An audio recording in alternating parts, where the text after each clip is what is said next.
Buenos días. Buenas tardes. Buenas tardes. ¿Cómo están?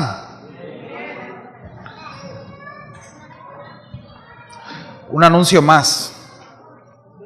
Al final, los que se van a bautizar, por favor se acercan conmigo. Vamos a tener una pequeña reunión aquí en la oficina, ¿sí? Para que pasen conmigo, no nos vamos a tardar mucho, ¿sí?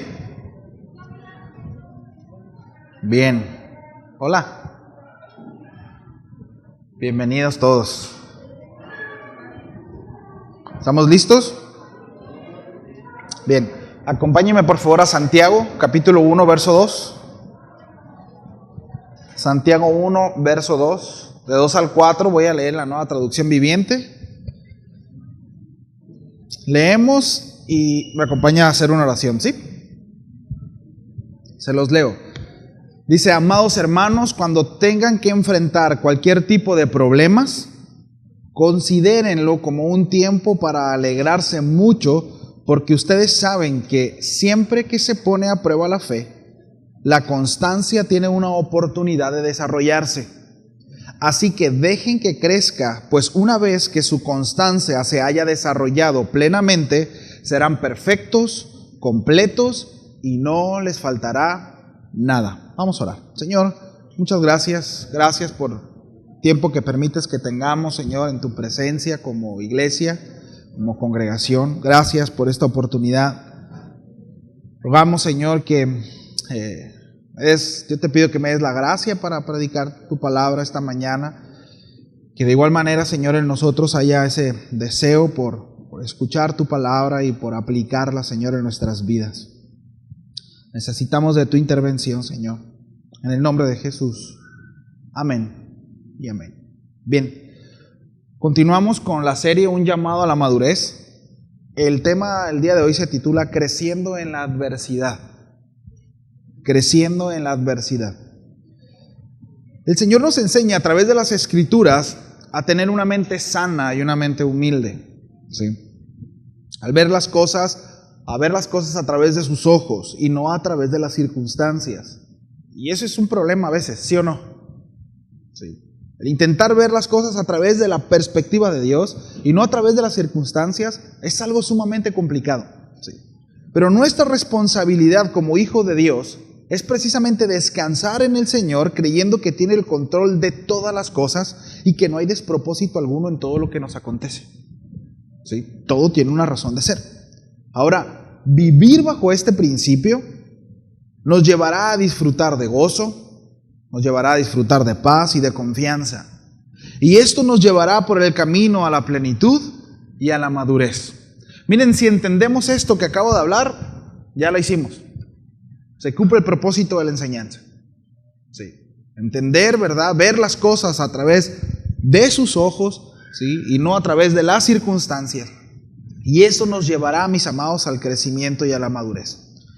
El apóstol Pablo, en la carta a los Filipenses, les escribe mencionando cuán importante es tener claro precisamente esto. Que aún en las adversidades debemos de seguir confiando en Dios y que aún en esas circunstancias Dios se glorifica. Ahora, recordemos que esta carta fue escrita precisamente por el apóstol Pablo mientras estaba encarcelado.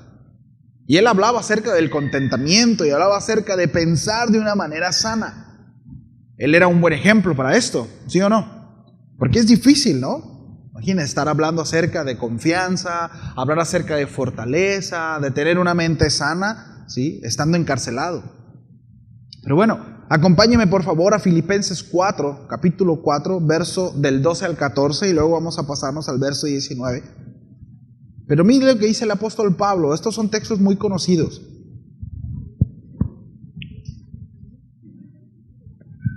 Filipenses capítulo 4, verso 12. Cuando estemos ahí me dicen, ya llegué, amén, gloria a Dios, aleluya, santo. Bien, ya estamos ahí entonces. Dice, sé vivir humildemente y sé tener abundancia. En todo y por todo estoy enseñado, así para estar saciado como para tener hambre, así para tener abundancia como para padecer necesidad. todo lo puedo en Cristo que me fortalece. Sin embargo, bien insiste en participar conmigo en mi tribulación. Verso 19. Mi Dios pues suplirá todo lo que os falta conforme a las riquezas en gloria en Cristo Jesús. Al Dios y Padre nuestro sea gloria por los siglos de los siglos. Amén. El apóstol sabe, mis amados, que la provisión del Señor está por encima de las cosas materiales. Ojo con esto. Es decir, no solo suple las cosas de este mundo, sino suple todas. Sí, todas. Él tiene el poder de suplir todas las cosas. Pablo tiene la certeza de que es rico en el Señor y que no le falta nada conforme a su riqueza en gloria en Cristo Jesús. ¿Sí? Ahora, ¿qué tan rico es el Señor en gloria? ¿Qué tan rico es el Señor en gloria? Cuando nosotros podamos entender esto en nuestro corazón, podremos entender que aún mis tragedias tienen un propósito. Aún mis adversidades tienen una razón de ser. Y vamos a ubicar esto, ¿sí?, a la luz de las Escrituras. Ahora, no necesariamente a favor según mi perspectiva, porque ese es un problema. Por eso comencé la enseñanza diciendo, ¿no?, que Dios nos lleva a mirar las cosas desde sus lentes, desde su mirada, desde su perspectiva, y no a través de las circunstancias. Y eso es lo complicado, mirar las cosas a través de Él y no a través de las circunstancias. Entonces, cuando nosotros hablamos acerca de que aún las tragedias obran y tienen un propósito y obran a bien, repito, no necesariamente es a mi favor, según mi perspectiva. Sí. Hay algo que debemos de entender y es importante tenerlo como base, y es que todo lo que el Señor demanda de nosotros como seres humanos, ¿sí?, ciertamente es para su gloria, como lo vamos a ver ahorita, pero los mayores beneficiados en eso somos nosotros. Es decir, todos y cada uno de sus mandamientos, los que encontramos tanto en el Antiguo como en el Nuevo Testamento, los vamos a ver que el principio de este es salvaguardar nuestra vida. Sí. En eso es glorificado el Padre, pero el propósito es guardar nuestra vida. Es decir, no hay un mandamiento de parte de Dios para con nosotros, para con su pueblo, para con los suyos, que atente en contra de nuestra vida y en contra de nuestra naturaleza. ¿Me explico? Y me hablo acerca de naturaleza en cuanto a cómo Él nos creó. No estoy hablando de la naturaleza caída. Sí. Entonces, de repente podemos llegar a pensar que Dios es un aguafiestas. ¿Por qué? Porque no quiere que tenga tal relación. ¿O por qué no quiere que tenga tal trabajo? ¿O porque no quiere o no me deja ser feliz? ¿No? Como cuando éramos adolescentes y creíamos que nuestros papás eran malos porque no nos dejaban juntar con ciertas personas, ¿no? O no nos dejaban ver ciertas cosas, o no nos dejaban practicar. Bueno, es porque nos amaban, ¿cierto? Bueno, es el mismo principio. Sí. Entonces, todo tiene una razón de ser, y aún mis circunstancias no favorables, según, ¿verdad?, mi perspectiva, tienen un propósito, ¿sí? Y este es, repito, glorificar el nombre del Señor. Para quienes amamos a Dios y le conocemos, no hay mayor privilegio que nuestras vidas obren a favor de la gloria de Dios y para su propósito, ¿sí o no? Voy a decirlo de nuevo. Para quienes amamos a Dios y les conocemos, no hay mayor privilegio que nuestras vidas obren a favor de la gloria de Dios y para su propósito. ¿Sí? No lo vi muy convencido. Hay un par de frases en el texto que acabamos de leer que quiero enfatizar. De Filipenses 4:12. Es: sé vivir y por todo he sido enseñado. ¿Sí? Sé porque he sido enseñado. Sé vivir humildemente y sé tener en abundancia. En todo y por todo estoy enseñado. ¿Cómo fue enseñado el apóstol Pablo? ¿Cómo fue enseñado? ¿Sabe cómo? Experimentando escasez y abundancia. Porque es necesario aprender no solamente vivir en la escasez, sino también vivir en la abundancia. ¿Sí sabía eso? Porque de repente solemos subirnos, ¿no?, arriba de un ladrillo y ya perdemos el piso, ¿no? Mire, recuerdo cuando nos estábamos recién casados, mi esposa y yo, y cómo en ocasiones no teníamos para comer. ¿Sí? Muchas veces. Y era de que pues ya no hay. Recuerdo que teníamos un refrigerador chiquitito así, ¿no? Y ni ese podíamos llenar, ¿no? Al principio. Pero era muy padre experimentar, ver cómo de repente llegaban hermanos, o llegaban nuestros papás, mis suegros, y llegaban con mandadito, ¿no? Y algunos dirán, pues no se necesita mucho milagro, pues lo miraban, ¿no? Pero nosotros, de verdad, nosotros glorificábamos a Dios y podíamos ver que era el Señor a través de... Pues ya no hay. Y llegaban, hermano, mire, aquí le traemos esto. Es tan bueno Dios. Y en la escasez el Señor nos enseña a vivir. Y ahí es donde podemos entender quién es el glorificado. ¿Quién se glorifica en eso? Dios. Dios. Porque la realidad es que Dios estaba poniendo bases en nuestra vida. Dios nos estaba enseñando a glorificarlo a Él en medio de una circunstancia adversa. Algo que quizá para nosotros era de mucho problema, ¿no? Pues que es algo elemental, ¿no? Es que vamos a comer.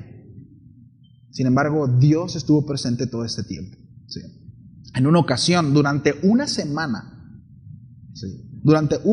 la aguja de gasolina en la camioneta no se movió. De verdad. No tenía gasolina, yo trabajaba en Centenario, ¿sí? Y no había para camiones. Y estaba lejos, ¿no? No era como que, pues bueno, me voy caminando, ¿no?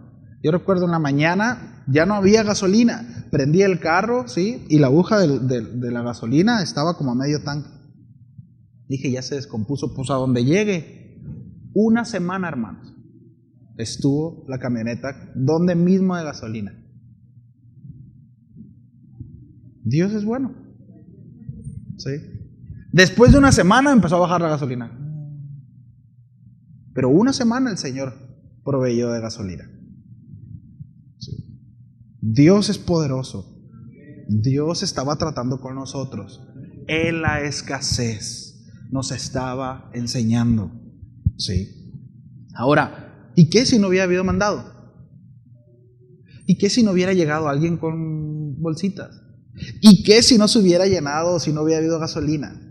Dios sigue siendo Dios, ¿sabe? Y estoy seguro de que de alguna manera Dios se manifestaría para hacernos saber que estaba con nosotros. De una u otra manera. Pero Dios se encargaría de enseñarnos a vivir en la escasez. Sí. Así también, mis amados, Dios nos lleva a bendecir a otros cuando hay recursos extra, ¿cierto? Y allí es donde el círculo se cierra, ¿no? Algunos en escasez, ¿verdad? Y otros en abundancia. Y Dios suple, ¿verdad? De una u otra manera. Pero al final, mis amados, quien es glorificado es Dios. Porque también en abundancia necesitamos ser enseñados. Porque también en abundancia necesitamos aprender a no mirar por nosotros mismos, sino empezar a ver quiénes están a nuestro alrededor. No solamente hay que aprender a confiar cuando estamos en escasez, sino también en abundancia. ¿Sí o no? Entonces, Dios desea que maduremos, mis amados, y que llevemos mucho fruto para así glorificar al Padre, según Juan 15. Entender que nuestras tragedias llevan consigo un gran propósito en Dios, eso es madurar. Eso es madurar. Concluir de esa manera. Y déjenme ilustrar esto que estoy diciendo a través de la Escritura. ¿Sí? Un texto, de repente, si no tenemos toda esta base que acabo de dar, es difícil de discernir. Les voy a ser sincero, cuando yo leí este pasaje,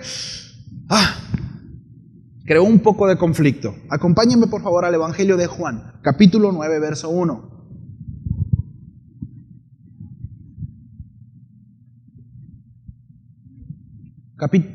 Evangelio de Juan, capítulo 9, verso 1. ¿Ya estamos ahí? ¿Me dice por favor?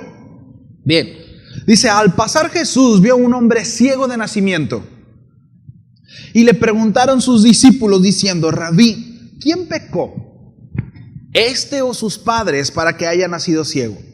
Respondiendo Jesús, dijo, no es que pecó este ni sus padres, sino para que las obras de Dios se manifiesten en él. Ahora, dice, me es necesario hacer las obras del que me envió, entre tanto que el día dura, la noche viene cuando nadie puede trabajar, entre tanto que estoy en el mundo, luz soy del mundo. A mí me llama mucho la atención la respuesta de Jesús. Jesús ve al hombre ciego. Sí. Aquí hay algo importante. El hombre no ve a Jesús. Esto representa nuestra realidad entre nuestra relación con Él, ¿sabe? Él es quien nos ve primero y no nosotros lo vimos a Él. Él nos llamó. Él es quien nos ve primero. Y hay cuestionamientos doctrinales en cuanto preguntas en sus discípulos en cuanto a esto. ¿Quién pecó? ¿Quién pecó, este o sus padres, para que haya nacido ciego? Miren, el contexto es que en el judaísmo había la creencia que una enfermedad congénita venía por dos razones. Una, por una maldición generacional, es decir, consecuencias de pecado de sus padres, o dos, porque el individuo hubiese pecado aún en el vientre de su madre. Y ese pensamiento venía con referencia a Jacob, que la Escritura habla de que en el vientre de su madre él ya era un tramposo. ¿Sí? Jesús de la manera más sencilla contesta lo siguiente: no pecó este ni pecó sus padres, sino para que las obras de Dios se manifiesten en él. Les soy sincero, repito, me creó conflicto, porque yo me puse a pensar en este joven, porque hay muchas implicaciones en aquel contexto haber nacido ciego. Sí. Si no conociéramos a Dios, si tuviéramos que juzgar esta acción, seguramente diríamos que Dios es tan injusto, ¿no? Es un Dios tan egoísta. ¿Cómo puede este Dios permitir una enfermedad a un ser humano solo porque la obra de Dios sea manifestada? ¿No? Repito, hablamos de que este hombre cargó con esta enfermedad, por lo menos cuando Jesús entregó a este hombre de haber tenido entre los 12, ¿verdad?, en adelante, que ya era considerado un hombre que podía salir, ojo con esto, que a los 12 años ellos ya podían salir a pedir limosna. ¿Sí? Pero no solo estaba privado de la vista, sino también al acceso al templo. Él no podía entrar al templo. Sí. Él no podía desarrollar algún trabajo. Por lo tanto, tendría que mendigar para sobrevivir. Esas eran las reglas culturales. Si alguien padecía alguna enfermedad congénita, esas eran las reglas. Así era como administraban esas situaciones. Ahora, ¿por qué este hombre era juzgado por su pecado, que era evidente en su ceguera, según la religión hebrea, el judaísmo, ¿verdad? Es decir, ellos juzgaban a este hombre según su ceguera. ¿Sí? Alguien tenía que haber pecado, ya sea él o sus padres. Ahora, y si seguimos filtrando este concepto de Dios, llegaríamos a tales conclusiones como: ¿qué onda con los niños de África que mueren de hambre? O aquellos que están siendo explotados sexualmente, o aquellos que son usados para distribuir drogas, etcétera, etcétera, etcétera, etcétera. Es decir, quiere decir que todo aquello que se proyecta como maldad es solo para que su obra sea manifiesta. No sé si los estoy confundiendo. Quiero poner bases y tal vez hacer algunas preguntas que le puedan estar surgiendo a usted. En Romanos capítulo 5:20 se los leo. El apóstol Pablo da una base muy importante en cuanto a esto. Dice: pero la ley se introdujo para que el pecado abundase, mas cuando el pecado abundó, sobreabundó la gracia. Es decir, mi pecado evidencia la santidad de Dios. Sí. La condición del ser humano en pecado evidencia la santidad de Dios. Mis tragedias no necesariamente tienen que ser por mi pecado, sino por las circunstancias, por la condición del mundo, que esa sí es a causa del pecado. Hay dos situaciones distintas. Unas, consecuencias de mis acciones y mis pecados, y otras, por una cuestión circunstancial. Sí. En donde quizá yo no tenga nada que ver. Ahora, pastor, ¿cuándo sé que es una u otra? Bueno, es algo que cada uno debe de saber a través del conocimiento de su palabra. Es decir, conforme nosotros vamos desarrollando una relación con Dios, Dios nos llevará y nos mostrará ese tipo de cosas. ¿Sí? La palabra de Dios habla de que su Espíritu es quien nos convence de pecado, justicia y juicio. ¿Sí? Dios nos llevará a arrepentirnos de algún pecado que quizá ahora nosotros estemos llevando las consecuencias de esa práctica pecaminosa. ¿Está claro? Pero hay cosas en donde quizá nosotros no tuvimos nada que ver. Bueno, son consecuencias del mundo en el que estamos. Sin embargo, ya sea una o la otra, siempre llevarán un propósito, que es glorificar a Dios. ¿Sí? Y el trato es muy distinto de una a otra. Son tratos muy particulares. Las dos nos llevan a una misma cosa, ¿verdad? Arrepentimiento y desarrollar una relación personal con Dios. La palabra es clara en cuanto a esto, a que el Señor no nos da una prueba que no podamos ser sobrellevada, por supuesto a través de su ayuda, con su comunión, en su comunión, junto con Él. Sí. Entonces, el apóstol Pedro, en su primera carta, primera de Pedro 4:13, dice lo siguiente: amados, no os sorprendáis del fuego de prueba que va a sobrevenir. Es decir, si algo tenía en clara la iglesia primitiva, es que la iban a pasar mal. ¿Y saben por qué? Solamente por ser creyentes, por seguir al Señor. Jesús dejó una enseñanza muy clara y dijo la siguiente: miren, si a mí me han despreciado, también ustedes los van a despreciar. Si a mí no me han amado, también el mundo a ustedes no los va a amar, los van a aborrecer. Es una enseñanza que entra en conflicto con muchas de las enseñanzas que se dan hoy en día en algunos púlpitos. En donde dice, es que Dios quiere, ¿verdad? Que no tengas ningún problema. Y que seas súper exitoso y que tengas mucho dinero y que... No necesariamente, ¿sabe? No necesariamente. Porque como mencionábamos al principio, Dios quiere enseñarnos en los momentos de dificultad, pero también en los momentos de prosperidad. Y quiero que tengamos en mente no solamente la escasez en una cuestión económica, sino en todo sentido. Sí. Cuando estamos abajo y cuando estamos arriba. Y Pedro dice, miren, no se sorprendan cuando venga la prueba, como si alguna cosa extraña os aconteciese, sino gozaos por cuanto sois partícipes de los padecimientos de Cristo. En esta situación, en este contexto, el apóstol Pedro está tratando la persecución. Sí. Es decir, a una generación, a una comunidad que estaba siendo perseguida precisamente por seguir al Señor. Dice, para que también la revelación de su gloria os conocéis en gran alegría. Si son vituperados por el nombre de Cristo, son bienaventurados, porque el glorioso Espíritu de Dios reposa sobre vosotros. De repente hay personas que llegan y dicen, hermano, es que si yo expongo mi forma de pensar, tal vez voy a perder mi trabajo. ¿Alguno se ha visto en esa situación?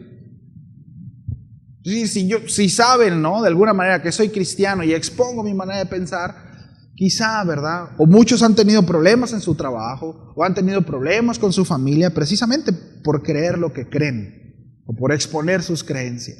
Bueno, Pedro dice, bueno, que eso no les extrañe, eso vendrá, sí o sí. Lo triste es, y aquí es donde quiero llevarlos, mis amados, a que nosotros podamos discernir y que el Espíritu de Dios nos dé ese discernimiento. El asunto es cuando nosotros nos creemos perseguidos a causa del Señor, pero de repente, ¿verdad?, somos perseguidos por las consecuencias de nuestros actos. Y dices, no, brother, es que no te persiguen porque eres santo, te persiguen porque eres tranza, ¿no? No te persiguen porque eres un hijo de Dios, te persiguen porque eres imprudente. ¿Me explico? Y aquí es donde necesitamos, mis amados, desarrollar una relación con Dios, en donde, debo decirlo, que nadie puede a usted decirle, ¿verdad?, es esto, sino solo Dios. Las Escrituras están ahí, la base doctrinal está ahí, pero ustedes tienen que desarrollar eso y el Espíritu de Dios tiene que llevarlos, ¿sí?, precisamente al arrepentimiento en cuanto a esto. Pero voy a lo mismo. Cualquiera que sea el padecimiento, cuando nosotros lo vinculamos y lo llevamos al Señor, el Señor desea que nosotros crezcamos, ¿sí?, y aún eso es para su gloria. Algo que Jesús dijo acerca de este hombre, ¿no? Todo esto es precisamente para que la gloria de Dios se vea manifestada, porque se trata de Él, ¿sí? Le voy a leer este texto, este mismo texto que se leía en la una traducción actual. Dice, queridos hermanos en Cristo, no se sorprendan si tienen que afrontar problemas, porque, dice, problemas que pongan a prueba su confianza en Dios. Esto no es nada extraño. Al contrario, alégrense de poder sufrir como Cristo sufrió, para que también se alegren cuando Cristo regrese y muestre su gloria y su poder. Que no sea extraño, al contrario, dice alégrense, porque están siendo parte de lo que el Señor dijo que seríamos, como su pueblo, como su comunidad, como su iglesia. Repito, no estamos hablando de que las consecuencias de nuestro pecado, ese es otro tema, sí, y se aborda de una manera muy distinta. Pero es importante, ¿verdad?, que nosotros entendamos, sí, que cada una de las circunstancias que nosotros estamos viviendo siempre tienen un propósito en el corazón de Dios. Sí.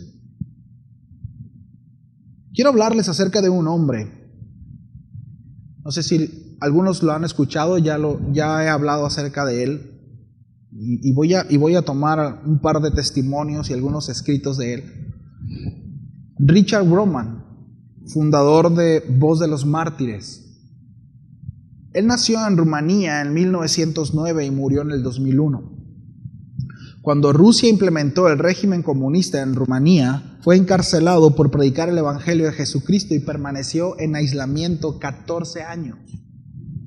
14 años. Él continuó predicando el Evangelio en prisión, donde fue torturado y trajo a muchos a Cristo. Después él fue liberado y continuó predicando y escribió sus experiencias en un libro que se llama Torturados por Cristo. Lo pueden buscar. Dice Richard Groman, 17 horas diarias nos sentaban en una misma posición escuchando el comunismo es bueno. Horas. Y después les ponían otra frase en esa misma posición diciéndole que el cristianismo era estúpido y muchas otras cosas más.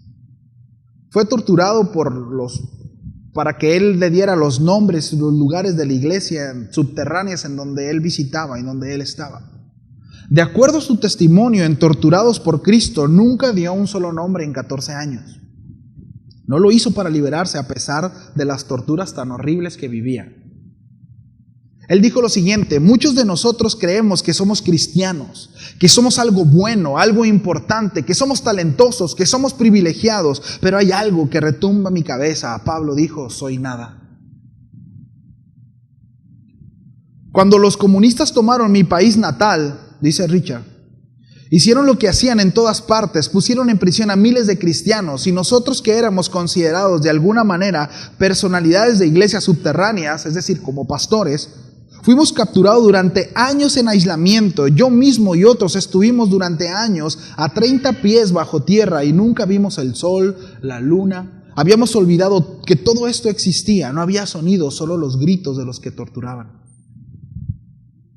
Una noche, dice Richard, le dije a Dios, mira, no tengo a nadie, no convivo con nadie, no tengo hermanos ni hermanas aquí. Ni siquiera tengo una Biblia, no tengo comunión con nadie, no tengo nada de eso, pero tú le has hablado frecuentemente, de manera directa a personas, aún personas malvadas, dice Richard, como a Saulo, quien había sido perseguidor de tu iglesia. Tú viniste y hablaste con él, y como no tengo a nadie que me hable, ¿me hablarías esta noche? Cuenta en su libro. Y dice él, de esta manera, dice, yo esperaba una respuesta de consolación. Quizá una respuesta de ánimo, una palabra de paz en mi corazón que sobreabundara cualquier pensamiento en mi cabeza. Sin embargo, lo que recibí de parte de Dios fue una pregunta. ¿Cómo te llamas? Y yo me pregunté, ¿cómo es que Dios no sabe mi nombre? Inmediatamente recordé cuando Dios le preguntó a Adán, ¿qué has hecho? Y no es que Dios no supiera que Adán había pecado, sino Dios buscaba una confesión. Dios volvió a preguntarme, ¿cómo te llamas?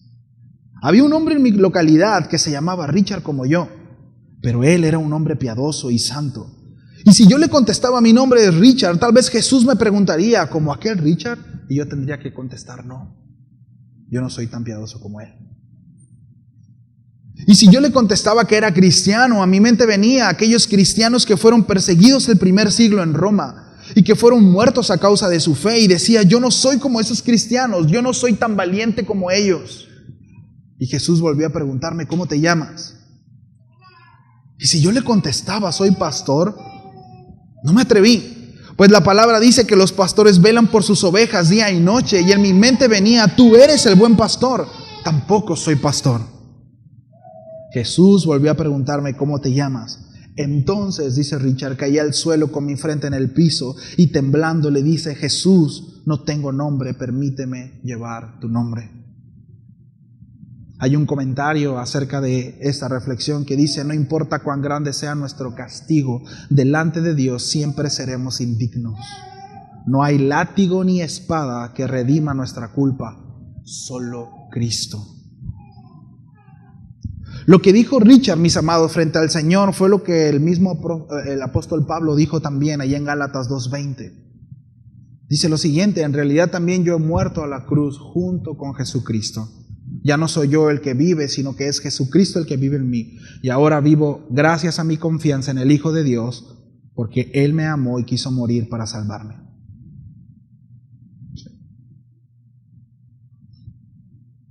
Tiene todo sentido, Filipenses 4. Sé vivir en pobreza y también tenerlo todo, porque he aprendido a vivir en toda clase de circunstancias. ¿Qué era lo que Pablo le hacía vivir apasionadamente aun cuando sus circunstancias eran tan adversas? ¿Qué era lo que a Richard lo llevaba a mantenerse firme aún en ese aislamiento? ¿Por qué esa pasión en su corazón por Dios? A mí me reta esto, ¿sabe? Recordemos las palabras de Jesús refiriéndose al joven ciego, sino para que las obras de Dios se manifiesten en él. Ellos tenían claro esto, ¿sabe? Y no sé si usted se atrevería a hacer esta oración, Señor, ¿mi vida te place para manifestarte? Porque de repente decimos, Señor, es que yo quiero que tu gloria sea manifestada en mi vida. Y de repente visualizamos, ¿no? Tal vez en un estadio, predicándole a un montón de gentes, ¿no? Orando por enfermos y sanando, haciendo milagros.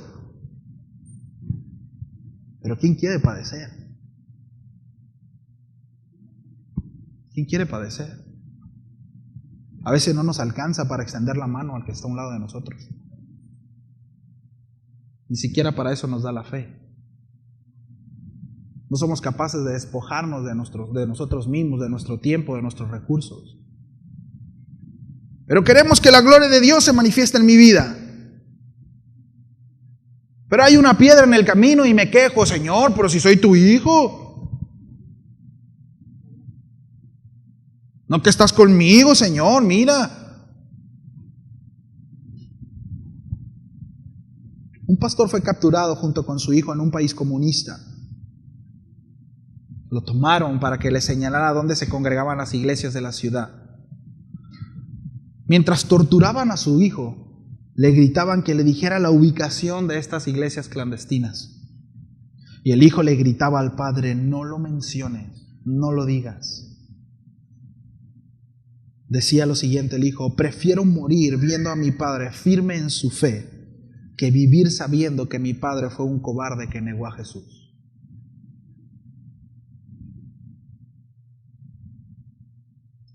Cortaron en pedazos al hijo de este pastor frente a sus ojos.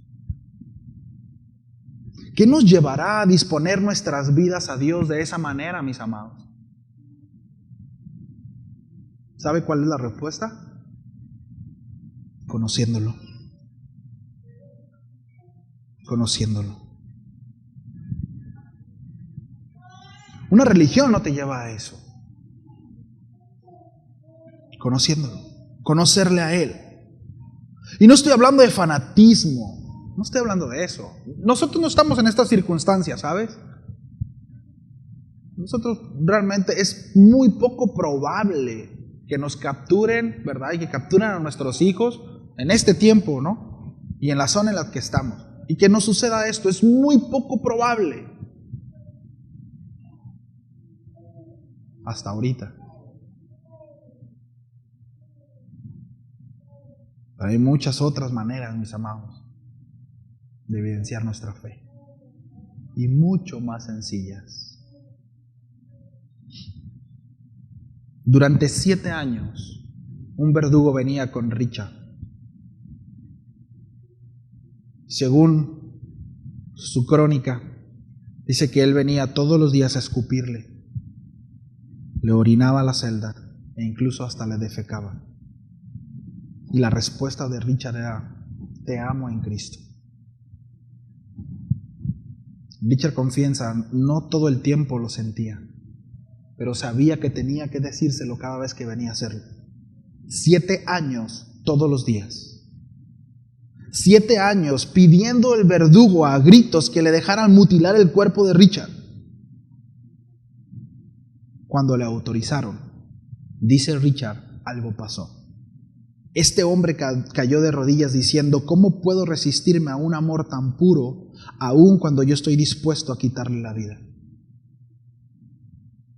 Las palabras de Richard conmocionaron el corazón de este hombre, porque cuando él venía a torturarlo le decía: te amo en Cristo.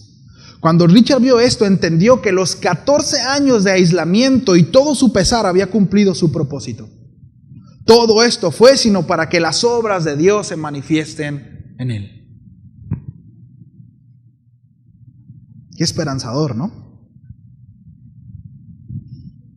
Quiero empezar terminando con Santiago 1, 2, 4, el mismo texto que leímos al principio. Amados hermanos, cuando tengan que enfrentar cualquier tipo de problemas, considérenlo como un tiempo para alegrarse. El gozo en medio de las adversidades, mis amados, solo podemos experimentarlo a través del conocimiento de Cristo. Sí. Las adversidades se ven de un color diferente, tienen un tinte distinto, saben diferente, huelen diferente. ¿Sí o no? No sé si le ha pasado, quienes tenemos un antes y un después de Cristo, debiera todos tener ese testimonio, ¿no? Un antes y un después. De repente yo me he topado con algunos que decían: no, es que yo nací en cuna cristiana. Sí, pero debe haber un antes y un después. No naces siendo cristiano. Tiene que haber un momento de quiebre. Tiene que haber un momento de arrepentimiento en tu vida, en donde estás empezando a desarrollar una relación personal con Él. Hay un antes y un después de Cristo, siempre, ¿sí? Pero no sé si alguna vez usted ha dicho esta frase como si me hubiera sucedido esto antes de Cristo, no sé qué hubiera pasado.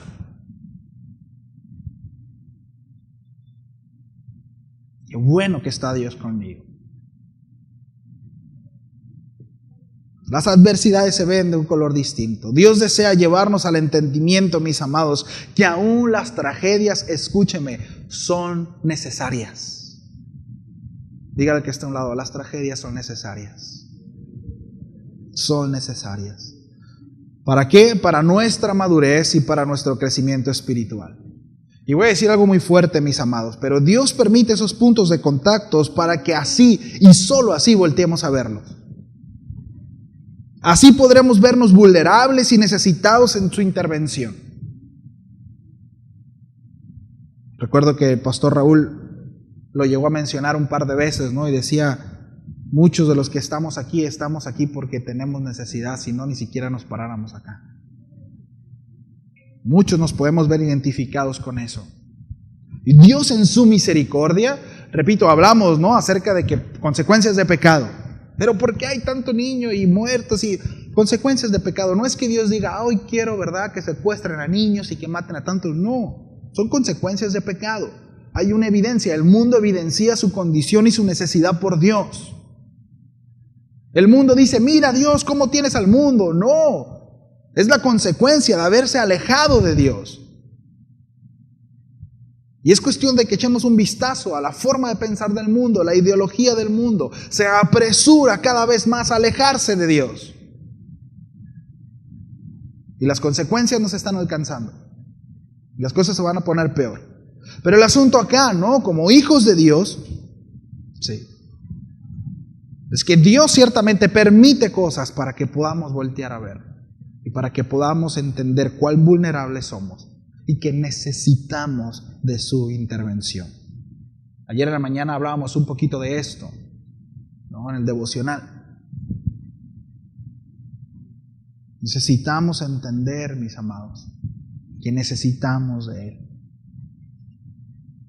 Como hijos de Dios debemos entender que nuestra responsabilidad es descansar en el Señor, creyendo que Él tiene el control de todas las cosas. Y no como una frase, ¿no?, cliché.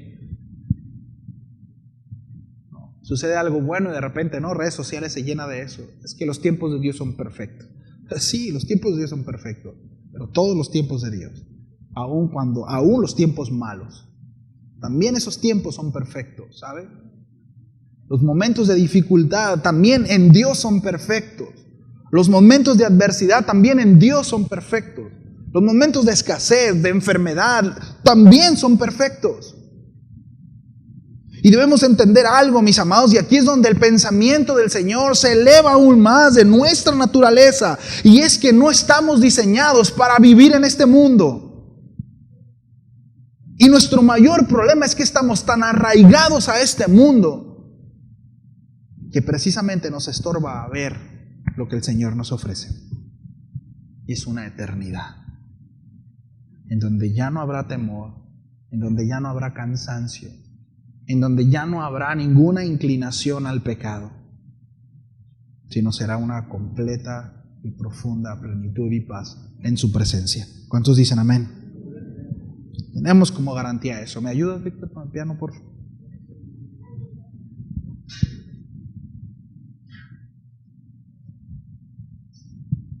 Considérenlo, dice el apóstol Santiago, como un tiempo para alegrarse mucho, porque ustedes saben que siempre que ponen a prueba su fe, la constancia tiene oportunidad de desarrollarse. ¿Cómo podemos crecer en constancia y en madurez? A través de las dificultades. La palabra de Dios es clara, nuestra fe será aprobada, ¿sí o no? Si a usted le vendieron otro evangelio, le vendieron uno que no viene en la Biblia.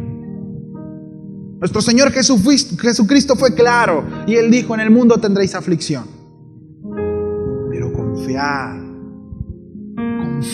porque yo he vencido al mundo. Confíen en mí.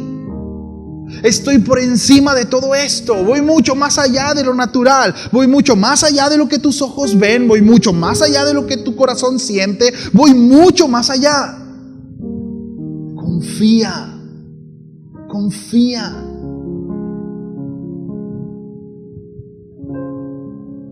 Mírenlo como oportunidad. Alégrense. Pastor, ¿cómo me voy a alegrar?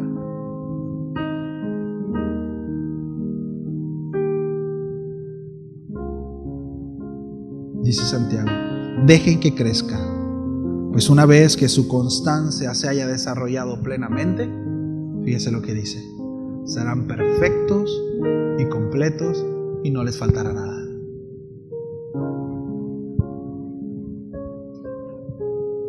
Esto es lo que ofrece Dios. Esto es lo que ofrece el Señor. Plenitud de vida. El tiempo necesario. ¿Cuánto tiempo nos queda? No sabemos.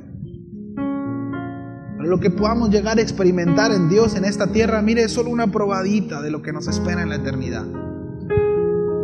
Por eso cuando vemos testimonios de estos hombres como el de Richard, como el apóstol Pablo, Jesús mismo, y vemos cómo estuvieron dispuestos a morir y se mantuvieron firmes ante la tortura, mis amados, yo no puedo llegar a otra conclusión más que ellos vieron algo que quizá yo no.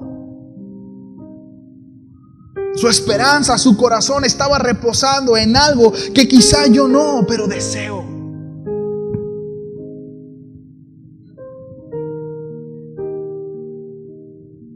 El Señor a mí me prueba distinto, pero mi fe será probada. En una circunstancia distinta, pero seré probado. Y lo tengo que ver como una oportunidad de crecimiento y madurez espiritual. Señor, ¿por qué a mí? ¿Por qué no? ¿Qué tan especial eres? ¿Por qué no? ¿Por qué me tiene que pasar esto a mí, Señor? ¿Por qué no? Si nosotros nos vamos a lo que merecemos, ¿qué merecemos, mis amados? ¿Qué merecemos? El gozo en medio de las adversidades solo podemos experimentarlo a través del conocimiento de Cristo. Solo ahí. Solo ahí. Repito, vivir bajo este principio nos llevará a disfrutar gozo, paz y confianza, y esto nos llevará a la plenitud y a la madurez. Nos ponemos de pie y oramos a Dios.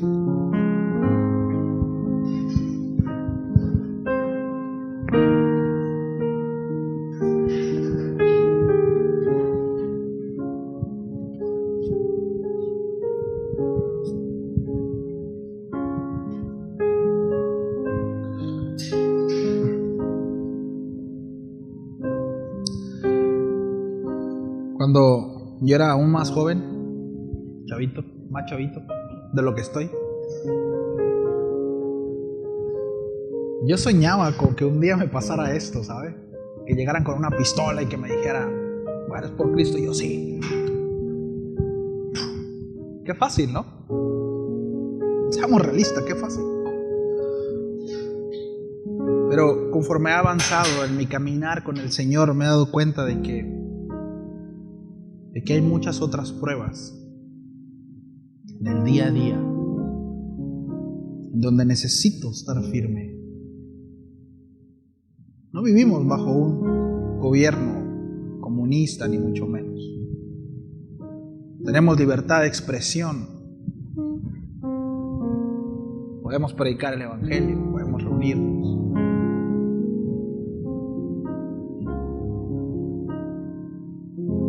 Pero, mire,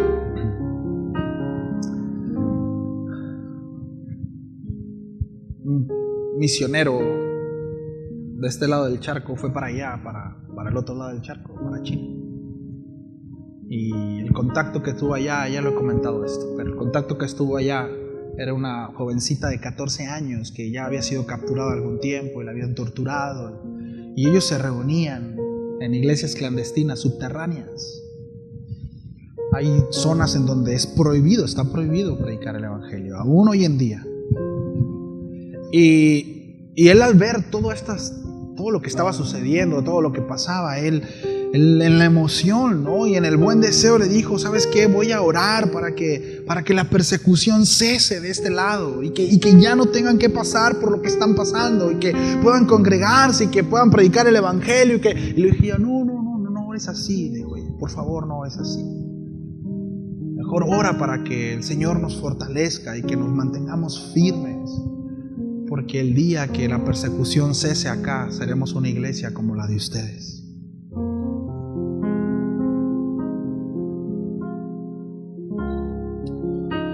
Tenemos donde reunirnos y a veces no nos reunimos, ¿sabe? Tenemos todas las condiciones y no lo hacemos. Menospreciamos su palabra. No menospreciamos al mono, ¿sabe? No a la institución. Quiero llevarlos a agitar su corazón. Menospreciamos al Señor. Todo lo que el Señor nos da, todo lo que el Señor pone delante de nosotros, lo menospreciamos. Lo tenemos en poco.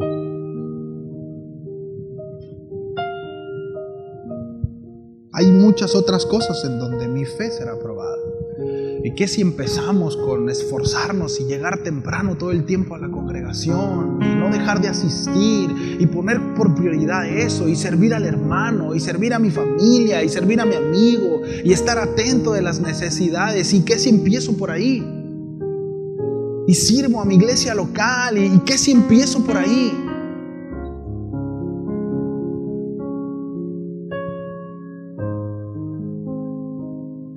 Dios nos está haciendo el llamado a madurar, ¿sabe?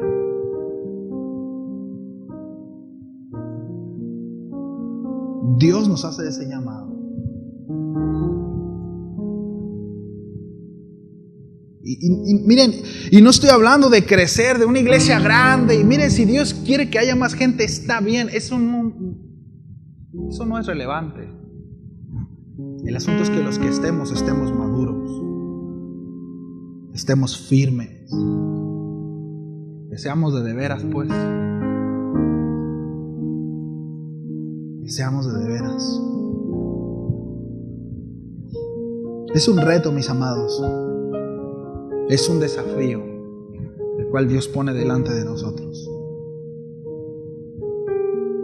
¿Oramos? Levante su voz si quiere hacerlo. Levante su voz. Si Dios habló a su corazón, yo le invito a comprometerse ahí con sus propias palabras. Dígale: Señor, aquí estoy. Yo quiero crecer, quiero avanzar, quiero madurar. Quiero ser útil, Señor, en tu reino. Quiero ser útil en ti. Quizá he vivido para mí mismo durante este tiempo, durante estos años. Y ya no quiero vivir para mí mismo. Yo reconozco, Señor, que tú me compraste y que tú eres mi Señor. Y quiero disponer mi vida para ti y solo para ti.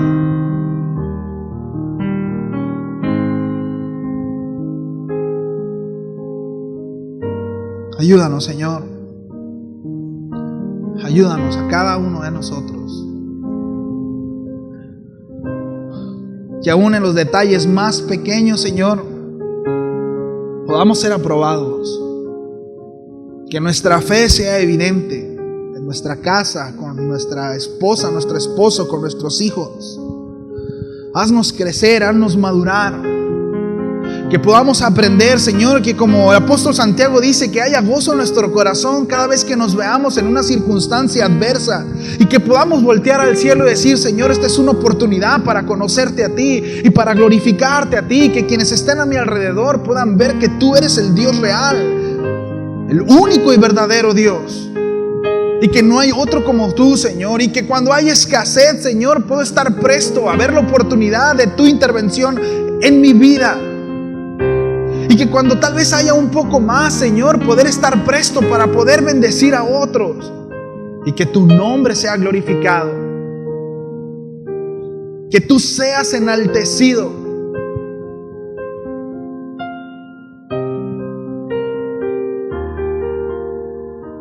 Ayúdanos, Señor, a madurar. Ayúdanos a crecer. Lo pedimos en el nombre de tu Hijo amado, Jesús. Amén. Amén.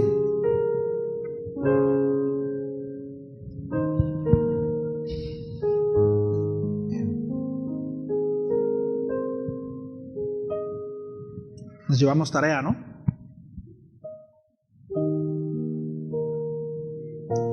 Yo solo espero que, si Dios le habló más allá de... Mire, son temas, sobre todo cuando usamos testimonios de otras personas, nos retan, ¿no? Y nos conmueve. Y es bueno.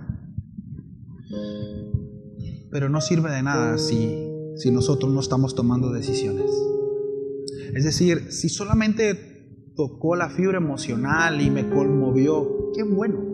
Pero si eso no me llevó a decir: tengo que hacer esto, tengo que dejar esto, tengo que cambiar esto, no sirve de nada.